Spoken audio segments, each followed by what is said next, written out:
Good morning, hallelujah.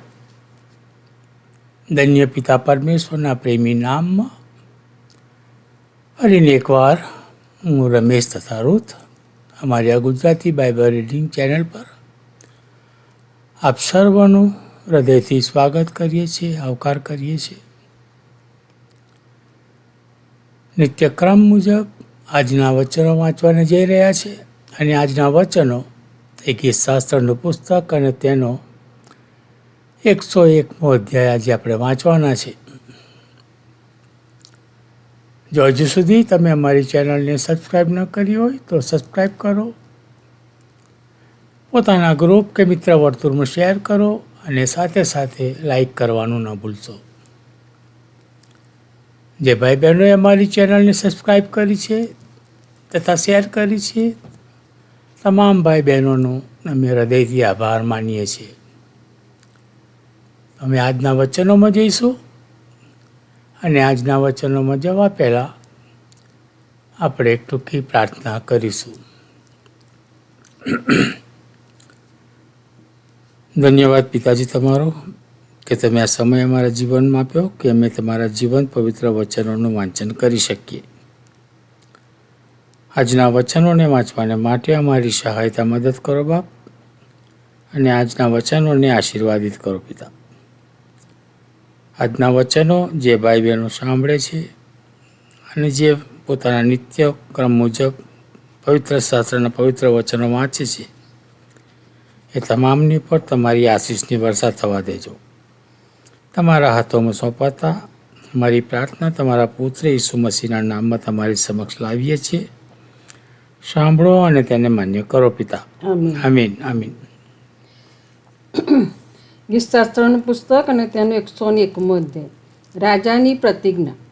કૃપા તથા ન્યાય વિશે હું ગાયન કરીશ. હે યહોવા, હું તમારી સ્તુતિ કરીશ. હું સીધા માર્ગનું ધ્યાન રાખીશ. તમે મારી પાસે ક્યારે આવશો? હું ખરા અંતકરણથી મારા ઘરમાં વર્તીશ.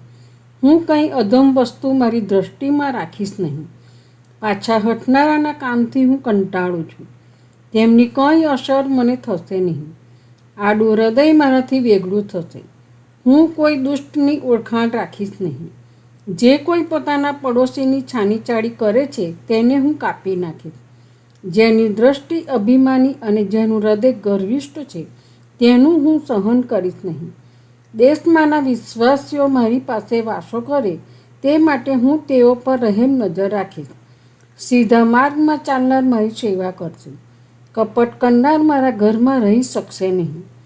જૂઠું બોલનાર મારી દૃષ્ટિ આગળ ટકશે નહીં. સર્વ ભૂંડું કરનારાઓને યહોવાના નગરમાંથી કાપી નાખવાને હું દેશમાંના સર્વ દુષ્ટોનો દરરોજ નાશ કરીશ. પ્રભુ તેના વચનને આશીર્વાદિત કરે. પ્રાર્થના કરીએ.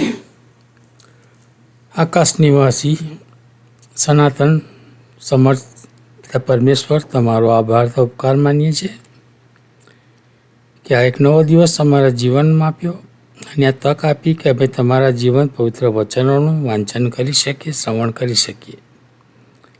પિતા બાપ, પ્રાર્થના કરીએ, વિનંતી કરીએ કે હાલના કપરા સમયની અંદર અમે જીવન જીવી રહ્યા છીએ, ત્યાં તમે અમારી સહાયતા મદદ કરો, અમારી સાથે પાસે રહો. વિશેષ પ્રાર્થના કરીએ પિતા બાપ કે તમારા પ્રભુ ઘરોની અંદર જે તોડફોડ કરી રહ્યા છે તેવા શૈતાનિક કૃત્યોને પિતા બાપ તમે નાથો, તેઓને તમે રોકો અને તમારા પ્રભુ ઘરોનું તથા તમારા લોકોનું રક્ષણ કરો બાપ.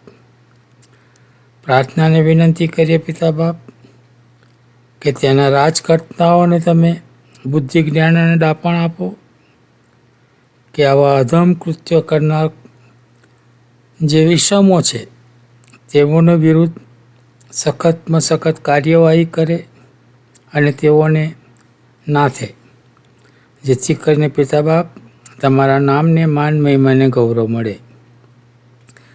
વિશેષ પ્રાર્થનાને વિનંતી કરીએ કે આવા સંજોગોમાં તમારા બાળકો ડરી ન જાય, નાસીપાસ ન થાય, પણ તેઓ હિંમતવાન થાય અને તેઓ હિંમતવાન થઈ અને પ્રાર્થના વિનંતી તમને કરે કે જેથી તમે તેઓની સહાયતા મદદ કરો બાપ. તેઓના હૃદયોને મજબૂત કરો બાપ, અને તેઓ ખડક મજબૂત ઊભા રહીને તમારા પક્ષની અંદર ચાલનારા તમારા બાળકો બની રહે. આવા અધમ કૃત્યો કરનાર વ્યક્તિઓના હૃદયોને તમે વાત અને વ્યવહાર કરો કે તેઓ પોતાના હૃદયોને પલટે અને તેઓ પણ તમારા બાળકો બને અને તમારી સમક્ષ આવે, તમારી આગળ ઘૂંટડે પડે અને તમારા નામનો જય જયકાર કરે બાપ. તમે જીવન પિતા પરમેશ્વર છો. તમે કહ્યું છે કે તમે માગો તો મળશે, શોધો તો જડશે અને ઠોકો તો તમારે સારું ઉગાડવામાં આવશે. ત્યારે પિતા બાપ, અમારી કાલી ગયેલી ભાષાની અંદર અમારા કાલા વાલા તમે સાંભળો અને તેનો સ્વીકાર કરો બાપ.